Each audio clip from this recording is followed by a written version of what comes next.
So here is an entity sample called the tanks tutorial, which we're going to walk through step by step.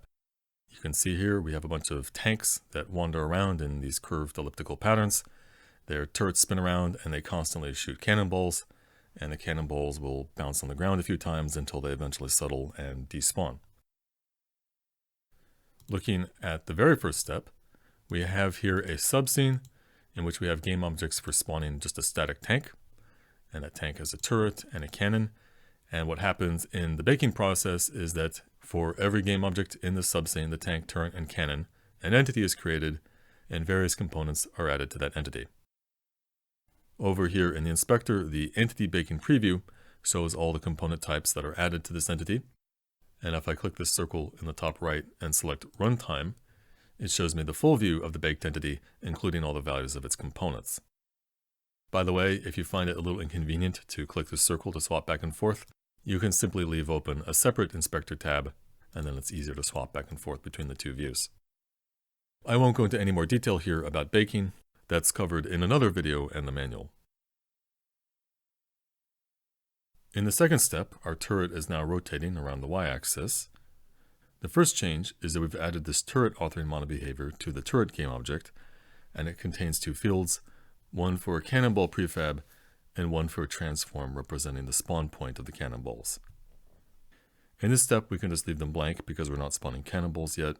But looking at turret authoring, what makes it an authoring component is that there's a corresponding class inheriting from Baker of type turret authoring.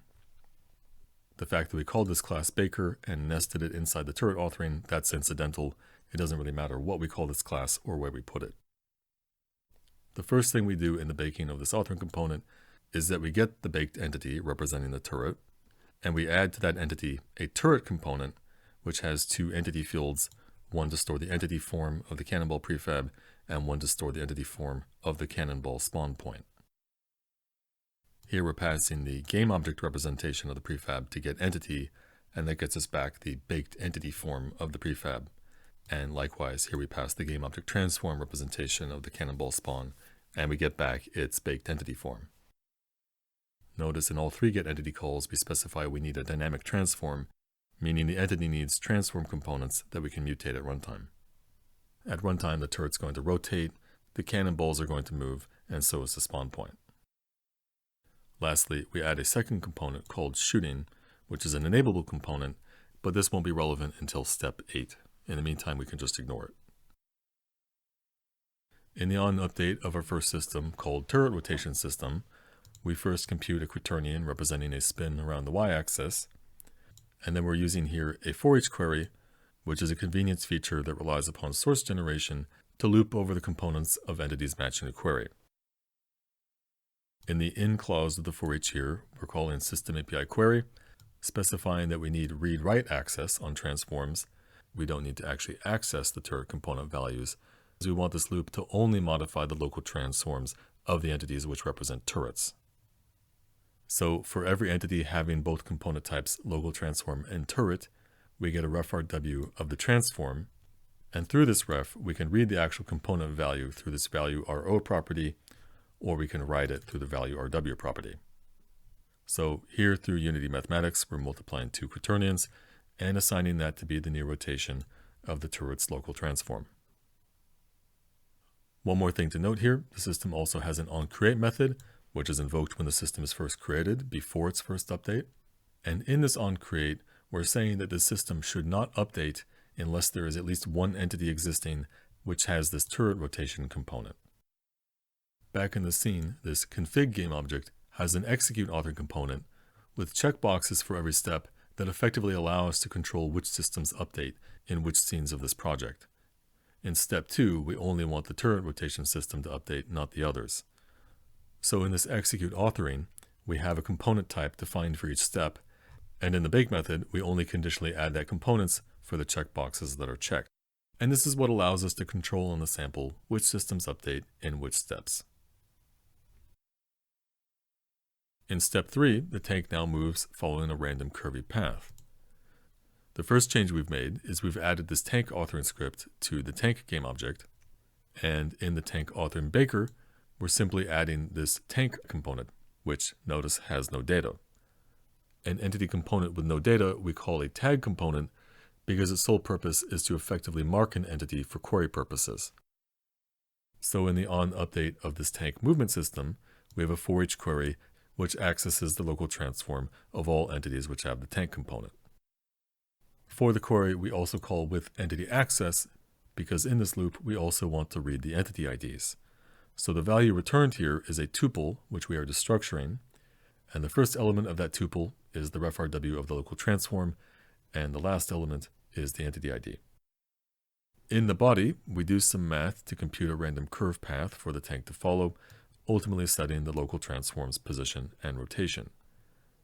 The details of the math don't really matter for our purposes, but notice we're setting the index of the entity ID to the y-chord of this float3, which is a float3 being fed into this noise function. And we do that so that when we have multiple tanks, each one will generate different noise and thus follow a unique different curved path.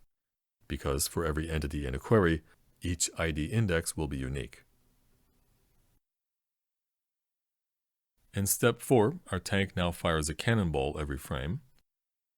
We now have a spawn point game object attached to the tip of our cannon, and the turret authoring references that spawn point plus also the cannonball prefab. And in that cannonball prefab, we have this cannonball authoring script, which adds a cannonball component with a velocity, plus also we add this URP material property base color, which is a component from the entity's graphics package, which stores a color. And by virtue of this material property attribute, this component value overrides the base color of the material as long as we stick to the standard URP shaders that support this override. So in a future step, this component will allow the tanks to shoot different colored cannonballs. Another new feature we use in this step is what's called an aspect. Here we're defining a turret aspect struct, and the turret aspect has two data members, a read-only reference to a turret component and a read-only reference to a URP material property base color component. We then are selectively exposing these fields through these public properties. So what an aspect effectively allows us to do is bundle a set of component types which our entities might have and provide a wrapper abstraction around that set of components. In this case, the amount of abstraction is very trivial. We just have these getter properties, but in more advanced use cases, you might give your aspect various convenience methods. Anyway, we use this turret aspect in the turret shooting system where for every turret we want to spawn a new cannonball. In this for each query, we're querying for the local to world component, but also the turret aspect, and so effectively this query is matching entities with three components, local to world and the two components of the turret aspect, which are turret and the URP material property base color. In the returned tuple, what's included is the aspect, not the individual components. First, we use the entity manager to create a new instance of the cannonball prefab, and then we set its components. First the local transform, then the cannonball velocity, and its URP material property base color. For the local transform, we get the position of the cannonball spawn and the scale of the cannonball prefab. For the cannonball velocity, we set it to the up vector of the turret, so it shoots out the end of the cannon. And for the cannonball color, we copy the color of the turret itself. One more last detail here, the for each query should actually have a withal clause for the shooting component, which again is an enableable component that we're currently ignoring, but will become relevant in a later step. In step 5, we now simulate the cannonball velocity. The balls will bounce on the ground, and when they come to a rest, they will disappear.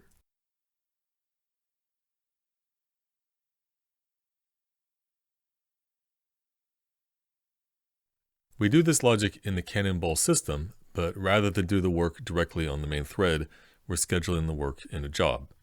Here we define a cannonball job, which we instantiate and schedule. For a job that processes the entities matching the query, we use iJobEntity. The execute method of an iJobEntity is called once per entity, and through some source generation magic, the query of the job is implied from the parameters. In this case, the query matches all entities having the cannonball and local transform components. We also include an entity param because we want to access the entity ID here. And we're going to be modifying both the cannonball and transform components, so we'd mark them ref, whereas when we only need read-only access, we can use in instead. In the job, we detect if the ball is bouncing on the ground, and if so, we flip the y-coordinate of its velocity. We apply gravity, and once its velocity drops below a certain threshold, we want to destroy the entity, and the way we do that here is through an entity command buffer. Understand that structural change operations, meaning creation of entities, destruction of entities, and adding or removing components from entities, those operations can only be done on the main thread, not in jobs. The workaround, however, is to use an entity command buffer, which lets us record commands to be played back later.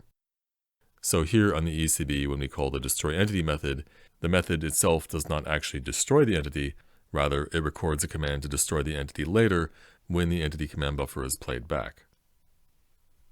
So when we schedule this job, we need to pass in an entity command buffer, and in this case we're getting an ECB from an entity command buffer system. An entity command buffer system is a system whose sole purpose is to play back and dispose of entity command buffers. They are useful because we often want to defer the playback of ECBs until certain points in the frame, and so an entity command buffer system effectively represents a kind of sync point in our frame. In this case, we want our ECB to be played back in the end simulation entity command buffer system, which is an entity command buffer system that updates after the end simulation system group. The way to create such an ECB is we first need the singleton of that entity command buffer system, and from that singleton component we call the create command buffer method passing in an allocator. In this case, the world unmanaged allocator, which is an allocator that will automatically dispose after the next update of the world. This gets us an ECB, an entity command buffer, that will be played back and disposed when the end simulation entity command buffer system next updates. Last thing here, if you're concerned the job we schedule might conflict with jobs scheduled in other systems or conflict with the work they do on the main thread, well, a key feature of systems is that they reconcile those conflicts automatically. I won't go into an explanation here, but if you want to understand the details, you should read up on the system state dependency property. In step 6, we're now spawning multiple tanks, each with a random color, and notice that each cannonball shares the color of the tank that fired it. In the subscene, we no longer have a single tank. Instead, there's this new config authoring component that has a reference to a tank prefab, from which we will spawn the tanks in a spawning system. The config also has the number of tanks we want to spawn, and a safe zone radius, which we'll ignore for now, but will be used in a later step. In config authoring, we're adding this config component. We get the baked entity form of the tank prefab and assign that to this entity field, and then we also pass along the tank count and the safe zone radius. In the tank spawning system, you might assume that we could spawn the tanks in onCreate, and while we could create new entities in onCreate, the problem is we need to get the tank prefab from the config component, which is loaded with the scene, and somewhat unintuitively, your system onCreate methods will normally be executed before the initial scene has loaded. In fact, the onUpdate methods as well will generally execute multiple times before the initial scene loads. So instead what we do is we add this require for update on config, and so the onUpdate will not start executing until the scene is loaded, because only then does an entity with a config component exist. And the first thing we do is we disable this system, meaning we stop its future updates, because we only want to spawn the tanks in the first update of the system, not in every subsequent frame. Again, to get the tank prefab, we need the config, and conveniently we can get the config component here with the system API method getSingleton. A so-called singleton component is a component that exists on one and only one entity. When you call getSingleton, if there are 0 entities having that component, or multiple entities having that component, you'll get an exception. In this case, it's fine because we know there will be one and only one entity having config. Also be clear, getSingleton doesn't care what other components that entity might have. What makes a component a singleton is that there's just one and only one entity which has that component. Anyway, once we have the config, we can then spawn instances of the tank prefab here, and we do so through an entity command buffer. Keep in mind, we could do this through an entity manager, but we're using an entity command buffer for reasons I'll explain in a minute. Once we have our ECB, we call ECB instantiate, passing in the tank prefab entity. And because we want more than one instance, we pass in this native array of entities, and the size of that array determines how many instances get created, and the entity IDs of all the new instances are copied to this array. Then, for each tank we create, we generate a random color and set that as the value for the URP material property base color of all the entities that make up each tank. Now, when we instantiate a prefab, the root entity is given a linked entity group component, which is a buffer of entity IDs referencing all the entities that make up that hierarchy, including the root itself. So here this tank has a linked entity group with 4 entities: the root tank, the turret, the cannon, and the spawn point. So one option then is we could access this linked entity group component and loop through all the referenced entities, and for each entity we would set the value of its URP material property base color. Keep in mind though that the spawn point doesn't have this component, and so we would have to do a has component test on each entity. The other solution, the one we're using here, is a bit more compact and a bit more efficient. For each tank, we're calling this EntityCommandBuffer method setComponent for linked entity group, which here will set the URP material property base color on each entity in the group. But notice it takes as argument a query mask. Up here, we're creating a query that matches only entities having URP material property base color, and from that we then get this query mask. And what then will happen when the ECB plays back this command is that it will only set the value on entities which match this query. So in this way, we're setting the color on each of our tanks. Now you may be wondering one thing. When we call instantiate on an entity command buffer, like all ECB methods, it doesn't actually immediately make any changes. It just simply records a command, and the actual change will happen later in playback. So if this instantiate call does not actually create any entities, what entity IDs are assigned into the array? Well, these entity IDs are so-called temporary IDs. They're IDs that are only valid and meaningful in the context of subsequent method calls to the same entity command buffer. So here when we pass the tank IDs to this ECB method, that's valid because these are subsequent method calls of the same entity command buffer. What then happens in playback is, well, the commands get executed in the recorded order, and so first all the actual entities will be created, and then for the subsequent commands, the temporary IDs will be mapped to the corresponding actual IDs, and so in this way, we can record entity command buffer commands that will modify entities that don't yet exist. Anyway, that's one reason we use an entity command buffer here, is simply just to demonstrate this behavior. The other reason is that we want to use this setComponent for linked entity group method, which Entity Manager does not have, though I believe that's just an oversight. There's no reason it couldn't have such a method. Lastly, one more thing to note here in the system. When we pass a mathematics random struct to the random color method here, we're passing it by ref. And that's important because when you call any of the next methods on mathematics random, that modifies the internal state of the struct. And it's this internal state which dictates the value returned by the next method call. So if the random here were passed in by value rather than ref, the random color method here would not be mutating the original random value, and so we'd be passing the same initial random value to each call, and so each call would return the same random color. Rather than having different colored tanks, all of our tanks would end up being the same color. In step 7, the tanks will now only fire when they're outside the safe zone radius, which is visualized by these white debug draw lines. Back in turret authoring from an earlier step, we added a shooting component to the turrets, and we made that component enableable. What it means for a component to be enableable is that per entity, we can disable the component, meaning that the component is not removed, it's still there on the entity, but queries by default will consider that entity to not have that component. So in the turret shooting system, when we query for turrets, the query looks for entities that have the shooting component, and so for any turret where the shooting component is currently disabled, it won't match this query, and so it won't fire. The safe zone system is the code that enables and disables the shooting components. In the update, we first get the radius, and we draw the debug circle, and then we schedule this safe zone job, which for each turret checks if it's inside the debug radius and sets the enabled state of the shooting component accordingly. In that job, we're querying for all entities having local to world and which have a shooting component, but this withal attribute says the entities also need to have a turret component, even though we're not going to read or write that component. For the shooting component, what we want to access is not the component itself. Remember, it's just a tag, so it doesn't have any data. Rather, we just want to be able to set the enabled state. and so we're using here enabled ref RW of shooting. Then through the ref, we assign its value RW property true or false. If the distance of the turret from the origin is greater than the safe zone radius, then we enable shooting, otherwise we disable it. Now one more important thing here, we want the query to ignore the current enabled state because we want to set the enabled state on all turrets even if they're currently disabled.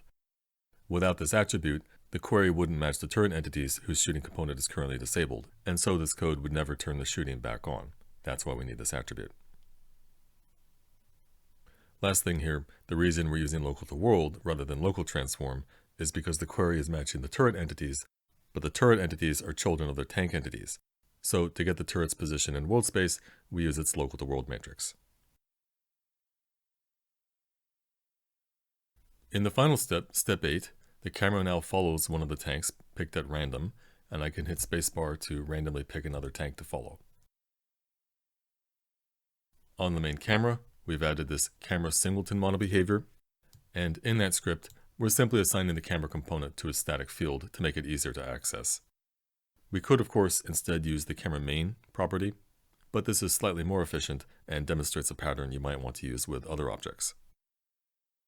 In this camera system, we have this private entity field, which is the target the camera is currently following, and we also store a Unity mathematics random that we'll use to pick the target. On the onUpdate method, notice we don't add the burst compile attribute because the update here needs to access managed objects, and so it can't be burst compiled. When the target is null, as it will be in the first update, or when the user hits the spacebar, we want to pick a new tank target to follow, and so we create a query here to find all the tank entities, and we call toEntityArray, which returns an array with the IDs of all the entities that match the query. If we don't have any tanks, we just return, but otherwise we pick one of the tanks at random and assign that to the target. Then through the camera singleton, we get the transform of the camera, and we get the local to world of the target tank. We then set the camera transform to a position that's 10 units back from the tank and 5 units higher, and then set the camera transform rotation by calling lookAt so that the camera directly faces the tank. So this demonstrates how in a system we can interact with managed objects. Alternatively, there are cases where you're better off storing all the data that your systems will access in entity components, but accessing static fields is certainly convenient. It's also debatable whether we should be storing any state in fields of our systems. This pattern gets problematic as soon as we want to share the data with other systems, or if we want to serialize the state of our game. So again, there's an argument to be made that you should store all of your data in entity components, even if it's a little less convenient.